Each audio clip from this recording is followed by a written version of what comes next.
My dad passed away in 2013. His last words to me were, "Whatever it takes, you protect your mom and you fight to keep Steve in prison." Kina Salerno was only 18 years old when she was shot in the head and killed by her boyfriend. With the flash of a gun, my whole world just got turned upside down.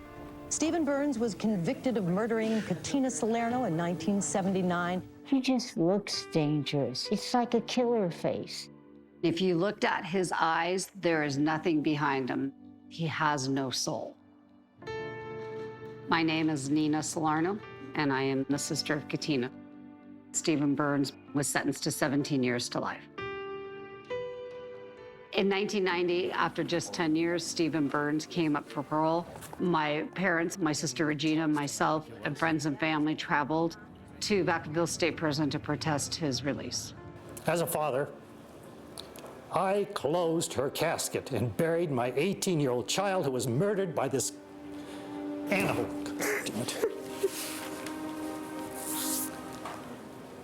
This is a body bag of my daughter. This is what you did to her, Steve. 46 years since Kina's death has not diminished 1 ounce of that pain. Where are we going? We are heading to the San Joaquin County District Attorney's Office. I am shaky, very shaky. You are right now? Yeah. How many parole hearings have you This will attended? be number 13. You've been at every single one of these? Yes, every single one. As Steve Burns heads into his 13th parole hearing, what are you thinking? I'm thinking that he's no longer a risk to commit the kind of crime he committed coming into prison. I've known Steve Burns for over 2 decades. You don't think he's a danger? I don't think he's a serious danger if he were to be released. If somebody looked at this and said, it's been 45 years, is this now just about vengeance? No, it's not. Keeping Steve in jail is not about vengeance. For me, it's fear. Fear for my family. I think he has a very good chance of being found suitable. Isn't it likely at one of these hearings, he's gonna get out? That's my biggest fear, is him getting out.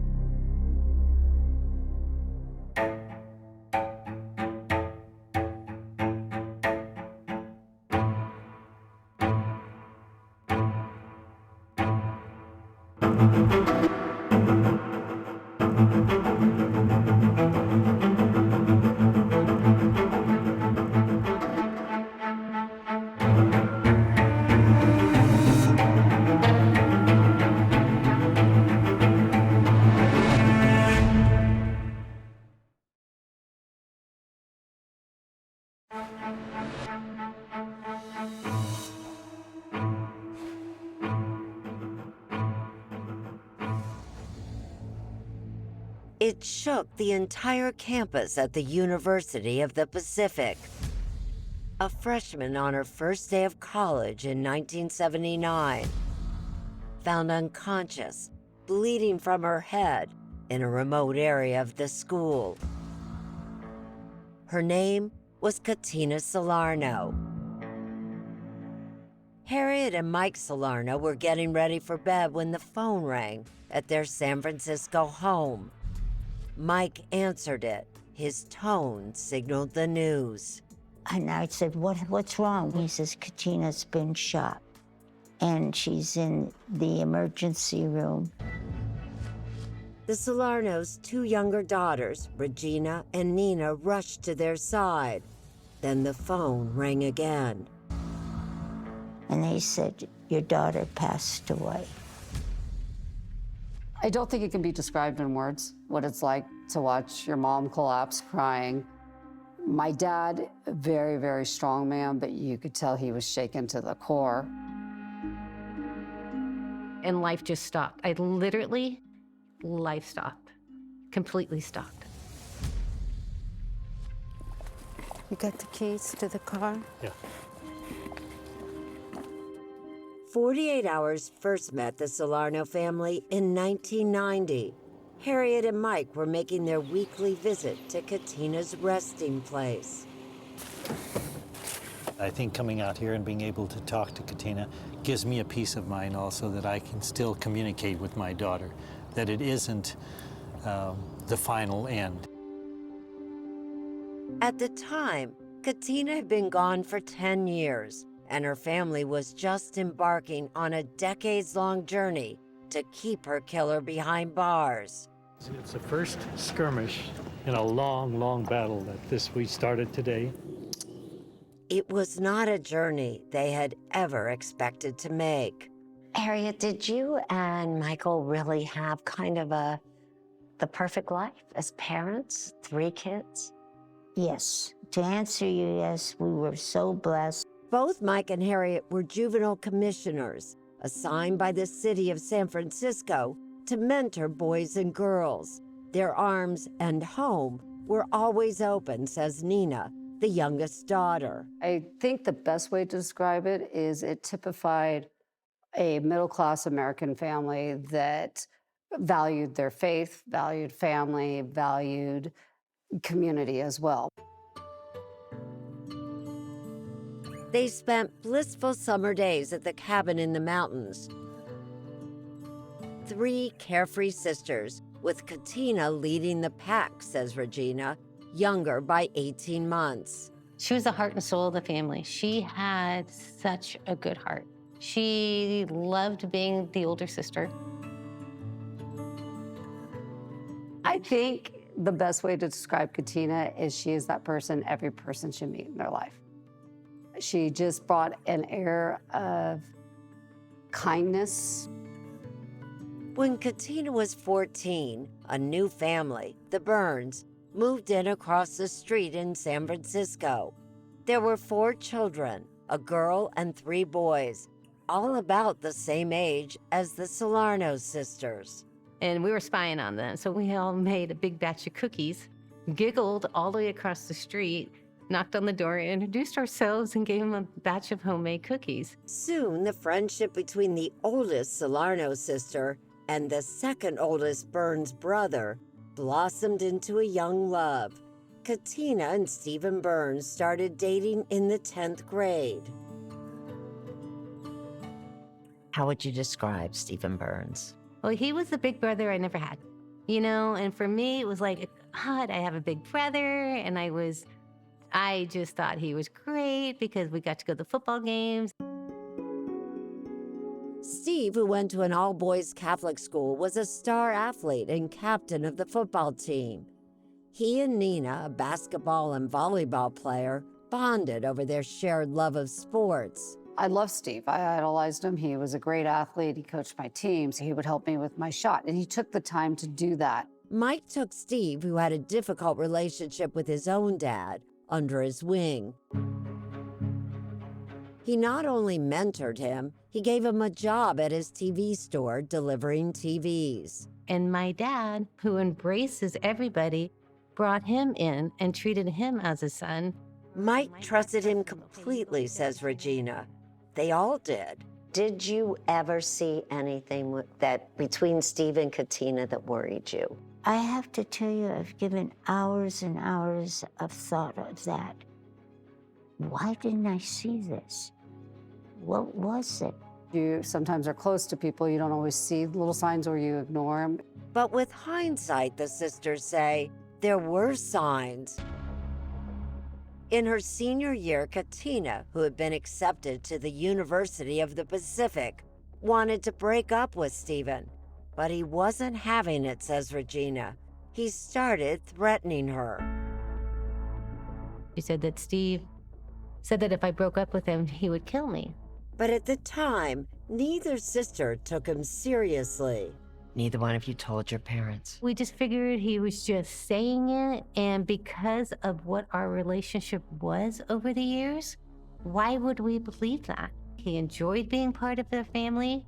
Why would he destroy a family that he loved? Mike and Harriet never heard about that incident. Never imagined that the life they knew would come to an end.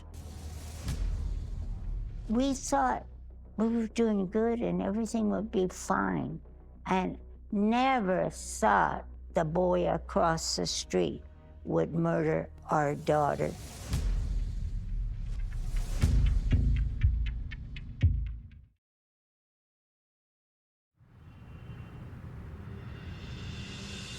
When Kina arrived at the University of the Pacific, UOP, in September of 1979, she thought she had left Stephen Burns behind for good. He said he was going to Santa Clara University, and she was going to begin pursuing her longtime goal. She knew she was going to become a dentist. She knew exactly what she was going to do. It was planned for her. That was her goal, her dream. But Katina's excitement was cut short soon after the Salernos got to campus. We were staying overnight, and we went to the hotel lobby, and then all of a sudden there's Steve and his sister and family. And we're like, what are you doing here? And he says, well, I'm going to UOP. That's really the first time I heard a lot of panic in her voice, because that just caught her off guard. For the first time, Kina turned to her father for help. My dad walked up to him and said, okay, Steve, leave Kina alone. She has told you that.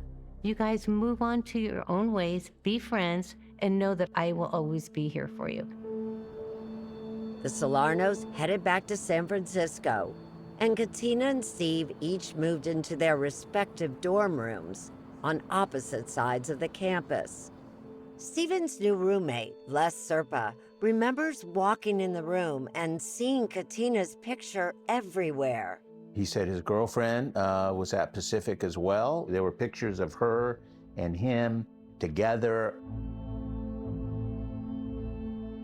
More pictures than I had ever seen before, but they were everywhere on his desk. He didn't mention that she had wanted to break up? Not at all. It was all very positive. Everything was great. Across campus, Kina was settling in with her new roommate, Joanne Marks. Then came a knock on the door. It was Steve Burns. After he left, Kina told me that he wanted to meet with her later in the evening for the last time. She was not looking forward to meeting with him, but she was looking forward to it being the last time. She believed that he would stop bothering her. Joanne says Steve came by to pick up Kina about 7:45 that evening. I said something like, have a good evening, and he kind of just grunted. Kina told Joanne she would see her later, but that later never came. I think it was probably close to here. A freshman out for a walk named Kevin Arlen would be the one to discover why. It was around 9:45 at night when he saw something on the sidewalk. And I kept walking and realized that's a person, and figured I needed to go get some help. Kevin, unnerved by what he saw, rushed back to his dorm and got a resident advisor. They both ran back to the scene. And we got up to her, and it was a young lady that was laying on the ground, and she was still alive. She was unconscious, but there was a big pool of blood around her head. Kevin would later find out it was 18-year-old Kina Rose Salerno. She had been shot in the back of the head. Her arms were twisted in a way that I never thought the human body could twist. Do you remember her face? I just remember the blood. That had to be heartbreaking. Yeah, I knew it was tragic. I knew it was very serious, a very serious injury. While the two men waited for the ambulance to arrive, Stephen Burns returned to his dorm room, where his roommate Les was watching Monday Night Football. He went and laid on the bed, propped up a pillow, and started watching the game. Did he seem nervous at all? He was not nervous at all. The ambulance arrived around 10 p.m. and rushed Kina to St. Joseph's Hospital. She was still alive, barely. Years later, her family would learn she was not alone. Randy Haight, at the time a young patrol officer who was at the crime scene, met his partner at the hospital. I said, "Where's the family?" And he says, "She's a student at UOP from out of town. They're not here." I said, "Is anybody with her?" He says, "Haven't seen anybody. It's just us." Kina Rose was pronounced dead at 9 minutes after midnight. We made the decision to sit with Kina until the coroners came. Even though she had passed, I just didn't feel right leaving her alone. I prayed. I said a prayer for her. By then, homicide detectives were at Katina's dorm talking to Joanne. I told the police that Kina had been picked up by Steve Burns, and I told them which dorm he was from. Les and Stephen were in their room when there was a knock on the door. I opened the door, and there's like 5 guys out there in suits. So I stepped out a little bit, say hello, and I could see at the end of each hall was full of police officers. And then they asked to search our room. They went through everything, every bag, every drawer, everything. What were they looking for? I didn't know at the time, but later I learned they were looking for a weapon, for a gun. Stephen Burns was pulled from the room and taken to the Stockton police station, where he was fingerprinted and photographed. Officer Haight recalls seeing him there. He did not appear to be upset in any way. Burns told the police he didn't meet Kina on campus that night, and that he spent the evening in his dorm room watching Monday Night Football. Without the gun, it was never found. The police didn't have enough evidence to hold him. Stephen Burns was released. His father took him back to San Francisco. The police didn't publicly name a suspect, but Harriet Salerno didn't need a name. She already knew it. I just said to Mike, "It's Steve, Mike. It's Steve." I don't know why. I just had that feeling. After talking to the family, the police learned that Stephen had threatened to kill Kina if she broke up with him. 2 days after the murder of Kina Rose Salerno, Stephen Burns was arrested at his home just across the street from where Kina grew up. I remember sitting up in the window, watching them walk him out in handcuffs and putting him in the patrol car. My whole world got taken from me. And really, the flash of a gun. I mean, everything was gone.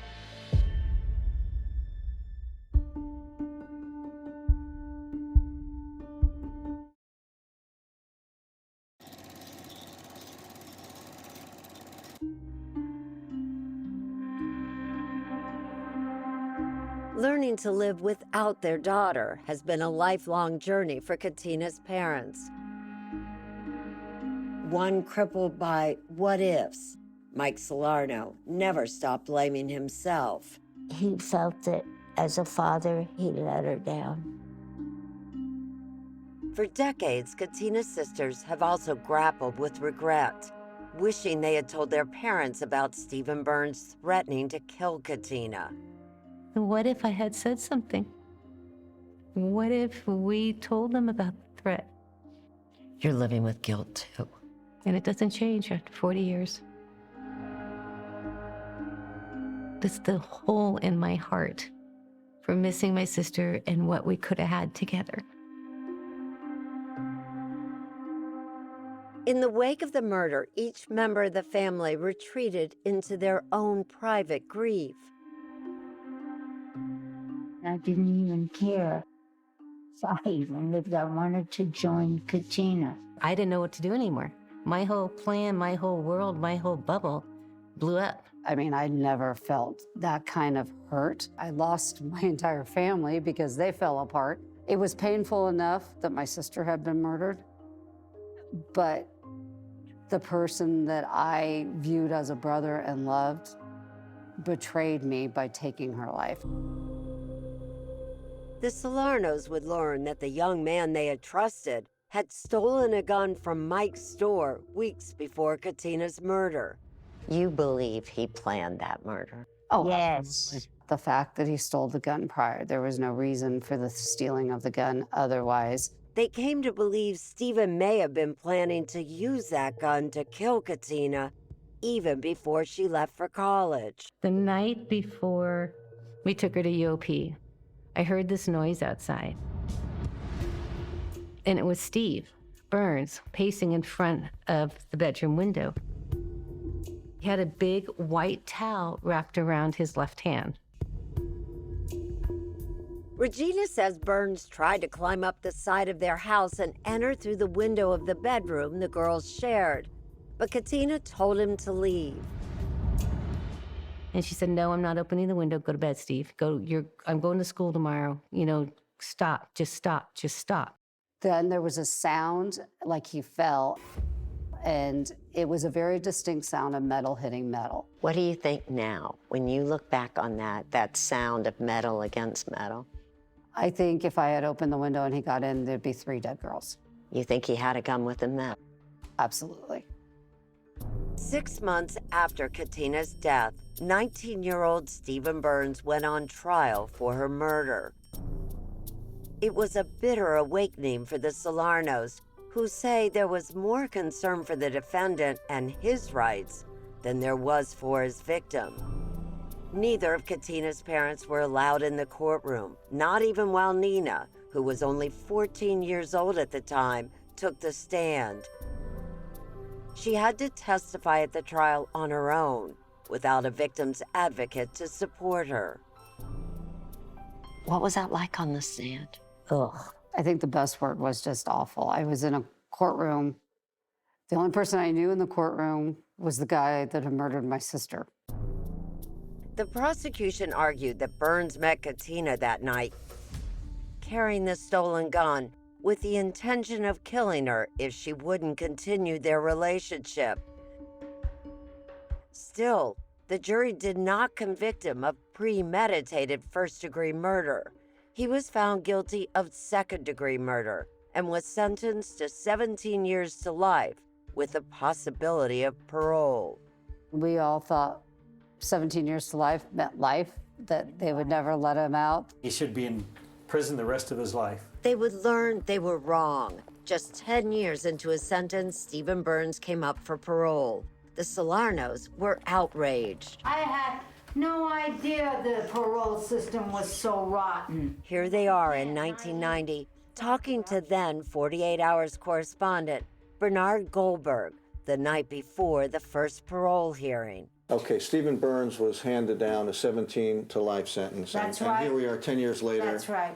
But you don't want him out. After 17 years, after 20 years, after 25, is that fair? Oh, that's a very fair question. Absolutely, I don't want him out. But I don't even want to go up there before 17 years because that's what I was told. Mm-hmm. Going into this hearing, they know there's a chance he could get out. On March 28, 1990, the Salernos and a bus full of supporters headed to Stephen Burns' parole hearing. That bus ride was the longest ride in my life. First hardest thing was when she died. This is the second. For the first time since Katina's murder, the Salernos confronted the man they had once considered part of the family. Steve sentenced my daughter to death forever. I ask for a fair trade. I ask you to sentence Steve to life in prison. Then it was Burns' turn to speak. It's hard to say in words how difficult it is to live day to day about the feelings I have inside about what I did. And regardless of what I do, I can't bring Katina back. But I know this, that I am deeply sorry for what I did. And I will work each day of my life, whether it be in prison or outside, to make up. He apologized, but the Salernos noticed he never looked at them while he did it. If you can't look at someone in the face and say you're sorry, then you know damn well no one's sorry. After an excruciating wait, the board is deliberating right now. We don't know what those commissioners are thinking. the parole board came back with a decision. Stephen Burns was found unsuitable for release, but he would get another chance at freedom in 2 years. 2 years, we got 2 years, and I feel very, very drained, and I know my family's so worn out. 2 years. What about the Solano family? We'll be here. We'll be back. And back they would come over and over again for the next 35 years.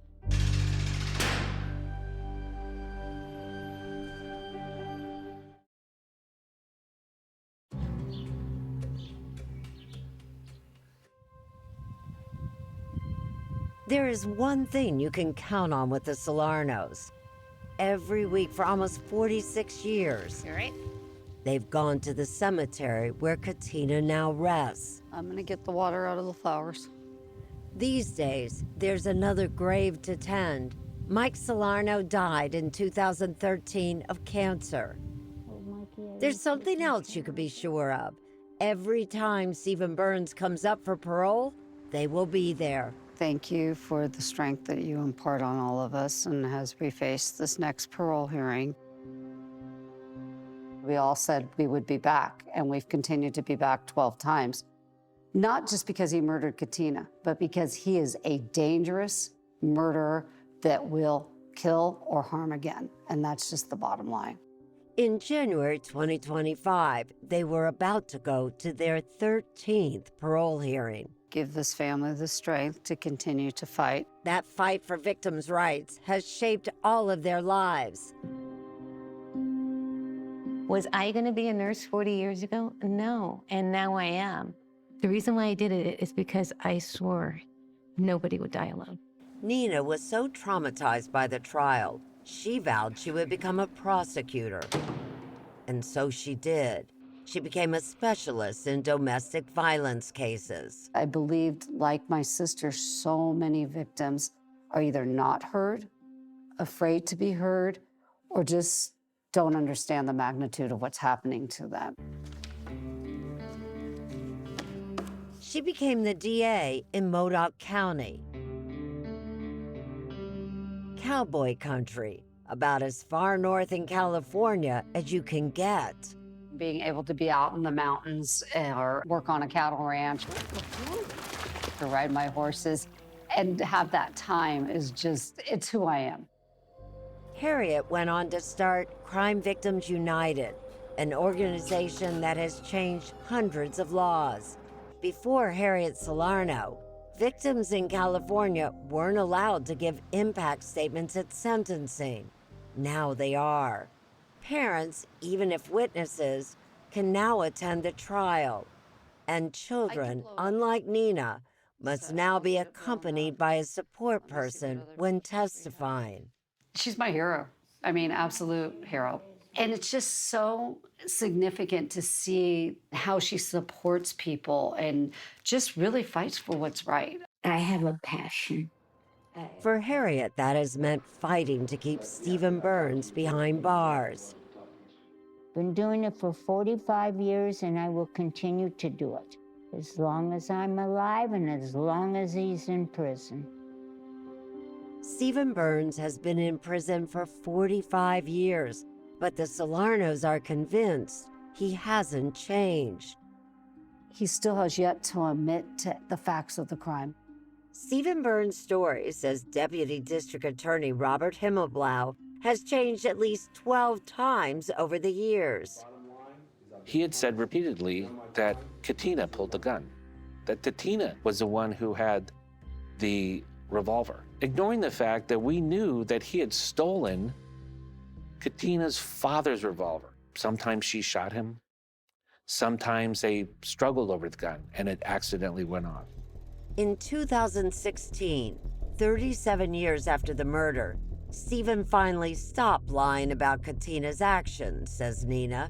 He told the commissioners, quote, "I became very, very angry, and I pulled out a gun and shot Kina." But Stephen continued to deny that he stalked her to UOP to kill her if she didn't get back together with him. The shooting of the gun murdered my sister, but the behaviors and the need for his power and control and The obsessiveness is what makes him dangerous. And according to a complaint brought up at the last parole hearing, he has shown those same obsessive behaviors inside prison.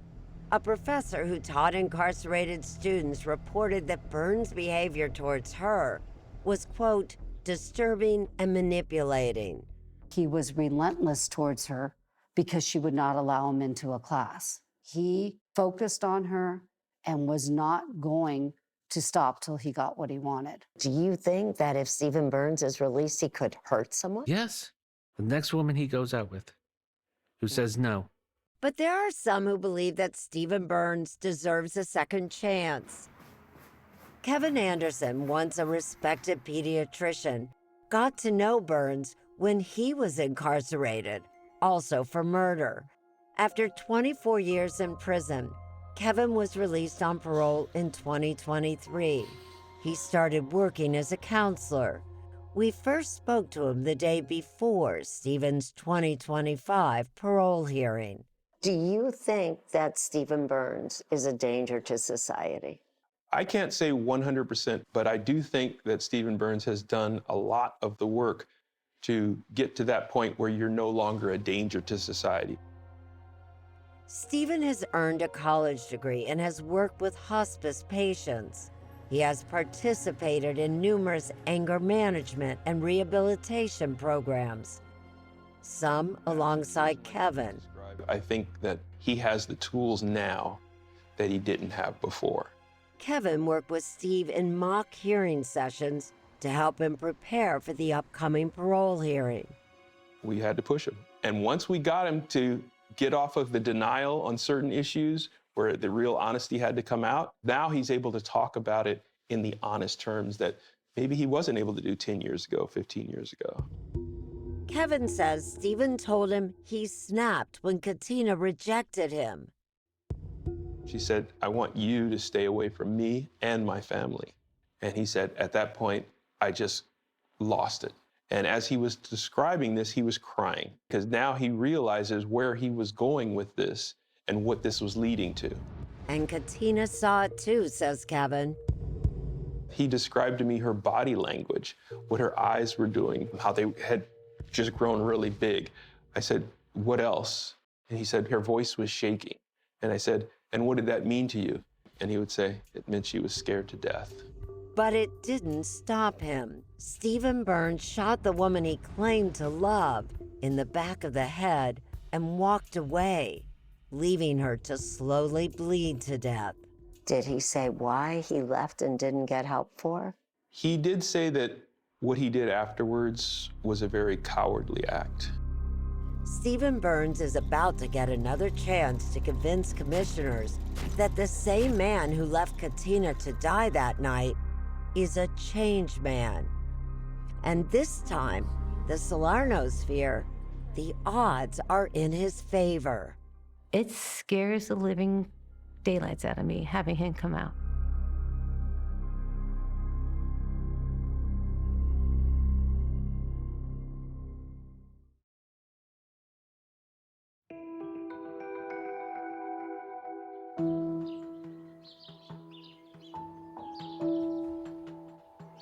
As Harriet Salerno counts down the days to the 2025 hearing, she does what she's done for the past 4 decades. She goes to work. At 92, Harriet still goes to the office at Crime Victims United every day. We're going to use these at the parole hearing. Harriet and Nina are picking out photos to show the commissioners at the parole hearing. And here's Kina. I think that's her 16th. It's important that they understand that she was a beautiful human being. Her dog was very important to her, and her life was taken for no reason. Nina has been preparing for this hearing for months. And in here, I keep everything from the trial to all those subsequent parole hearings. Nina, the prosecutor, is leaving nothing to chance. Like here's transcripts from the 2010 hearing. But Nina, the protector, is calling on Kina and her dad to help the things she can't control. As As a DA, Nina knows his chances of getting out are better than ever. Keith Watley is founder of Uncommon Law, an organization that helps incarcerated people navigate the parole process. From what I've seen so far on paper in terms of the time he's done, the program that he's put together for himself, and how well he's performed there, he does seem like somebody who, under the law, should be granted parole. Watley, who has never met Stephen, but has reviewed his last 2 parole transcripts, says Stephen has 2 other important things going for him. His age, he was only 18 when he committed the crime. California has passed laws to say that we have to consider someone's youth at the time of the crime. None of us are fully developed in the brain before we're age 25. And his age at the time of the hearing, 63. Watley says he's eligible for special consideration under the elderly parole program. He says people simply age out of crime, especially violent crime. But in Stephen Burns' case, isn't there a possibility that if he gets out, he gets involved with someone and they leave him, he'll do the same thing? It's a great question. It's an important question. The science and the statistics say no. They say that people who come home from a life sentence are among the least likely to recidivate. That's just true. But sometimes statistics are no match for the human spirit. When the family comes consistently to these parole hearings, especially a family like the Salernos, doesn't that make it much more difficult for someone like Stephen Burns to get a chance at parole? I would say yes. Yes, it does have an impact on the process. The Salernos are praying they'll make an impact again this time. Thank you for allowing us to be able to be a voice for Kina. Harriet, Nina, her daughter Lexi, and a group of loyal friends head to the DA's office in Stockton, California, where they will attend the parole hearing via video, the post-COVID new normal. But won't hearing all this today make you relive everything? It does. It really does. I am shaky, very shaky. You are right now? Yes. I'm afraid of him being released. I just afraid that he'll come after us. Harriet braces herself as she heads into the conference room, knowing she will have to again see the man who put her daughter in a grave. Looking at Steve Burns when he walked in, he just looks dangerous. He acts dangerous. And what he says is dangerous. 48 Hours was not allowed to record video or audio during the hearing, but I was able to sit with the family and friends to observe. Stephen Burns, his affect flat, his voice monotone, once again denied he planned to kill Kina that night. This audio was recorded by the parole board. But you didn't plan to kill her? No. And you deny that you threatened to kill her previously, correct? Yes. Do you understand why previous panels have found that you minimize what you did and your intentions? Based on that, yes. After almost 4 hours, the commissioners retreated to make their decision. Is this the hardest part, just waiting to see? This is the most difficult part. 20 minutes later, the family was called back into the conference room. The decision was in. Even after 45 years in prison, we see very little change on those issues that led you to murder Kina, that led you to do things in prison that offended others. We see very little change. Stephen Burns was found unsuitable for parole.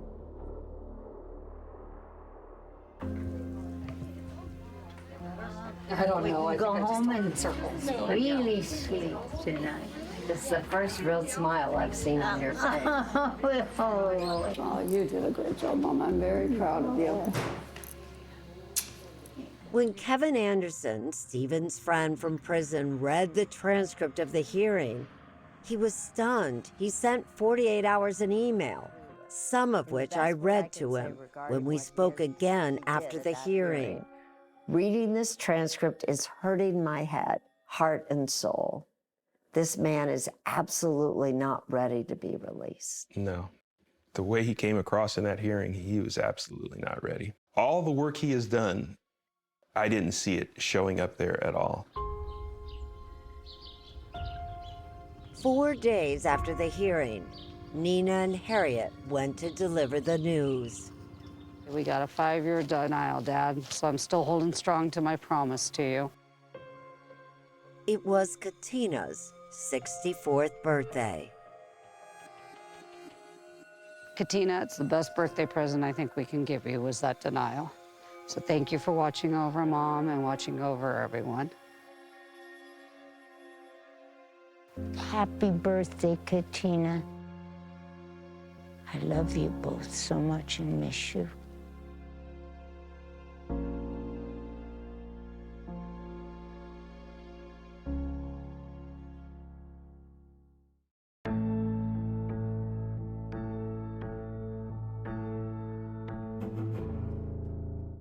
Her former high school boyfriend viciously attacked her. He is going to do this to another person. A survivor speaks out for the first time. He's more like a monster. I need to make sure he is put away for murder. 48 Hours is all new. CBS next Saturday, 10/9 Central, and streaming on Paramount+.